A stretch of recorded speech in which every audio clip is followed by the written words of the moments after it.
जय हिंद विद्यार्थी मित्रों, सारथी सपोर्ट यूट्यूब चैनल में आप तमाम मित्रों हार्दिक स्वागत है। तो विद्यार्थी मित्रों, आवती 26 तारीखे धोरण 10 नी अंदर सामाजिक विज्ञान विषयनी छे एकम कसोटी छे।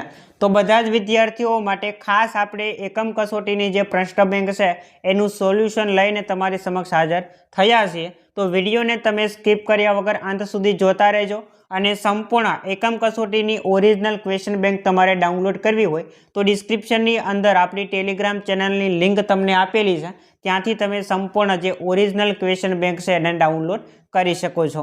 ઓકે, વધારે સમય ના લેતા વિડીયોની શરૂઆત કરીએ। તો ધોરણ 10 સામાજિક વિજ્ઞાન વિષય છે, માર્ક છે 25, એટલે કે તમારી જે એકમ કસોટી આવશે એ 25 માર્ક્સની આવશે। અહીંયા ઘણા બધા તમને પ્રશ્ન આપેલા હશે, પણ એમાંથી તમને 25 માર્कनी एकम कसोटी पूछवामां आववानी छे। जोईए सौथी पहेला विभाग ए नी अंदर प्रश्न नंबर 1 एनी अंदर क छे, नीचेना जोड़का योग्य रीते जोड़ो। आमांथी 10 आप्या छे, एमांथी कोई पण 2 जोड़का तमने पूछाशे। 10 आप्या छे, एमांथी कोई पण 2 जोड़का तमने आमांथी पूछाशे। जोईए आपणे अजंतानी गुफाओ, तो एनी सामे शुं आवशे? तो के एनी सामे आवशे औरंगाबाद। जे बीजू है बृहदेश्वर मंदिर, तो एनी सामे आवशे आई तांजोर। त्यार पछी राणीनी वाव, तो एनी सामे आवशे एच पाटण। त्यार पछी बेसालिका ऑफ बॉम, तो एनी सामे आवशे जी गोवा। त्यार पछी ताजमहल, तो एनी सामे आवशे एफ आगरा। त्यार पछी सालारंगगंज, तो छठानी सामे जवाबमां ई आवशे हैदराबाद। त्यार पछी राष्ट्रीय मानव संग्रहालय, तो 7मानी अंदर जवाबमां आवशे डी भोपाल। एना पछी 8 नंबरनुं छे राष्ट्रीय स्मारक, तो एनी सामे आवशे दिल्ही। त्यार पछी छे भारतीय संग्रहालय, तो एनी सामे आवशे कलकत्ता बी। अने छेल्ले है संगमेश्वर मंदिर, तो एनी सामे आवशे ए आलमपुर। तो आवी रीते विद्यार्थी मित्रों जोड़का थशे। पहेलानी अंदर जे, बीजानी अंदर आई, तीजानी सामे एच, चौथानी सामे जी, पांचमानी सामे एफ, छठानी सामे ई, सातमानी सामे डी, आठमानी सामे सी, नवमानी अंदर बी अने 10मानी अंदर ए। आवी रीते जोड़का थशे। ओके, आपणे आगळ वधीए। त्यार पछी 1-2 वाक्यनी अंदर जवाब लखवाना छे। कोई पण 2 प्रश्न छे तमने आमांथी पूछवामां आवशे। जोईए आपणे 1-1 मार्कना प्रश्न छे। ग्राहकना कोई पण 2 अधिकार जणावो। तो ग्राहकना आपणे अधिकार जोईए तो सलामतीनो अधिकार, माहिती मेळवવાનો अधिकार छे, पसंदगी करवानो अधिकार छे, रजूआत करवानो अधिकार छे। आमांथी तमारे कोई पण 2 लखवाना छे। त्यार पछी विद्यार्थी मित्रों के भाव नियंत्रण शा माटे अनिवार्य छे?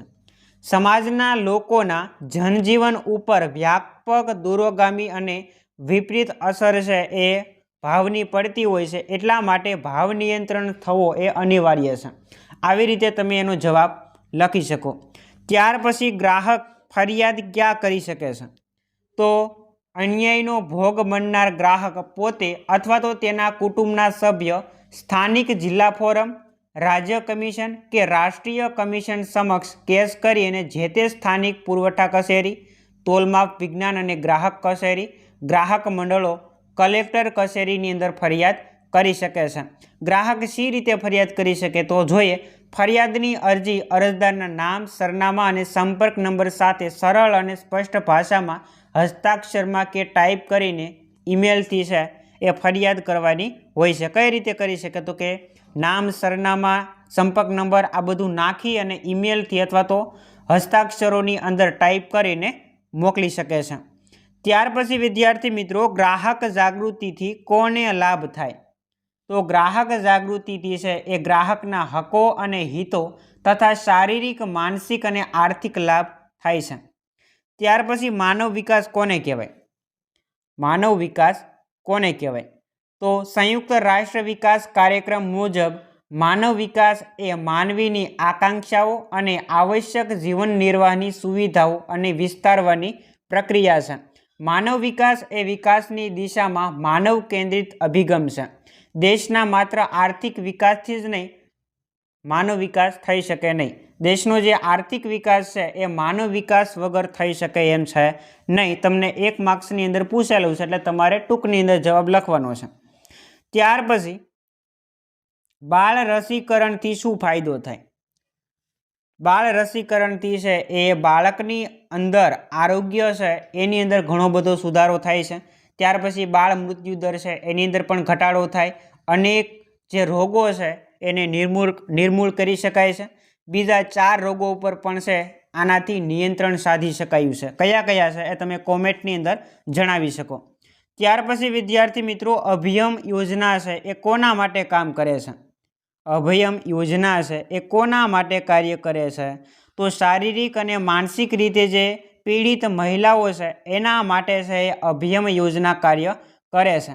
ક્યારે શરૂ થઈ? તો કે 2014ની અંદર. ત્યાર પછી વિદ્યાર્થી મિત્રો, SDIનું પૂરું નામ પૂછ્યું છે તો શું થાય? તો કે હ્યુમન ડેવલપમેન્ટ ઇન્ડેક્સ.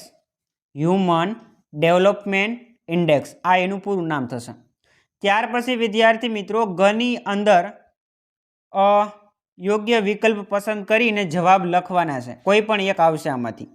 દેશના લગભગ કેટલા ગ્રાહક જિલ્લા ફોરમ કાર્યરત છે?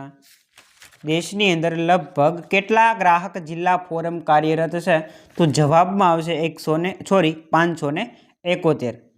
ત્યાર પછી બીજો પ્રશ્ન, રાષ્ટ્રીય કમિશન કેટલા સભ્યોનું બનેલું છે? તો કે 7 સભ્યો. ત્રીજો પ્રશ્ન, માનવ વિકાસ અહેવાલ 2015 મુજબ ભારતીયોનું સરેરાશ આયુષ્ય કેટલું હતું? તો જવાબમાં આવશે 68 વર્ષ. ત્યાર પછી છેલ્લો પ્રશ્ન ગની અંદર, સ્થાનિક સ્વરાજ્યની સંસ્થાઓમાં મહિલા અનામતની ટકાવારી કેટલી છે? તો જવાબની અંદર આવશે C, 50%. ત્યાર પછી વિદ્યાર્થી મિત્રો, ખાલી જગ્યા પૂરવાની છે. ખાલી જગ્યા વિકાસની દિશામાં માનવ કેન્દ્રિત અભિગમ છે તો શું આવે? તો કે ખાલી જગ્યાની અંદર આવશે માનવ વિકાસ. બીજી ખાલી જગ્યા, માનવ વિકાસ અહેવાલ વર્ષ 2015ના અહેવાલ મુજબ 188 દેશોમાં ખાલી જગ્યા પ્રથમ આવેલ તો શું આવે? તો કે નોર્વે આવે. ત્યાર પછી ખાલી જગ્યા દેશ માનવ વિકાસ અંકમાં છેલ્લા ક્રમે છે તો શું આવે? તો કે નાઇજર આવશે. ત્યાર પછી 1975થી લઈ અને 1985ના દશકાને ખાલી જગ્યા દશકા તરીકે જાહેર કરેલ તો શું આવે? તો કે મહિલા દશકા તરીકે જાહેર કરેલ.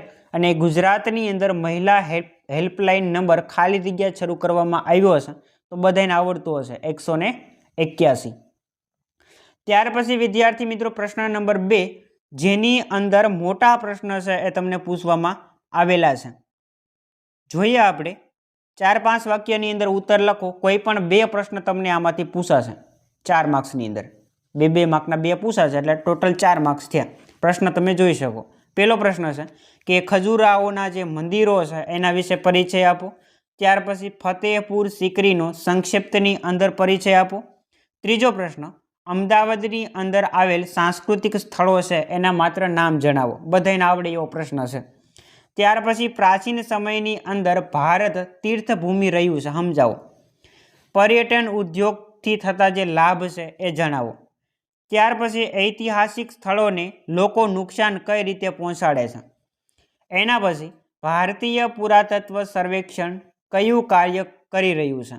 અને છેલ્લે ભારતની વિવિધતામાં એકતા વિષયને સંક્ષિપ્તની અંદર સમજાવો. તો વિદ્યાર્થી મિત્રો, આ હતા વિભાગ કની અંદર 2 માર્કના જે પ્રશ્ન પૂછાય છે એ. હવે આપણે 4-5 વાક્યની અંદર જવાબ લખવાના છે એ જોઈએ. તો આમાંથી પણ કોઈ પણ 2 પ્રશ્ન આવશે. શબ્દ સમજાવો 1 માર્ક અને ISI.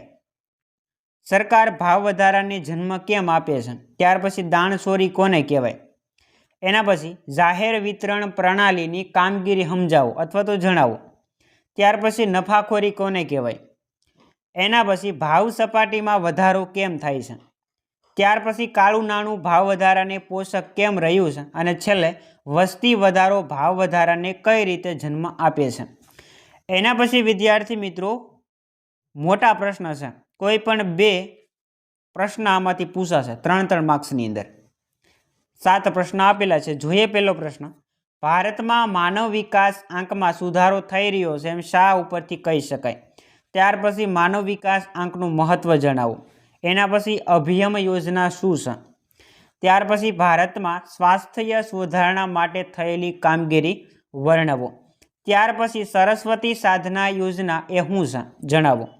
છઠ્ઠો પ્રશ્ન, માનવ વિકાસ એટલે શું? અને છેલ્લો પ્રશ્ન, બાળ રસીકરણમાં બાળકોને કઈ રસી આપવામાં આવે છે વિગતે સમજાવો. એના પછી વિદ્યાર્થી મિત્રો બીજા પ્રશ્નો તમને અહીંયા આપેલા છે, કોઈ પણ એક છે એને તમારે સવિસ્તર સમજાવવાનો છે.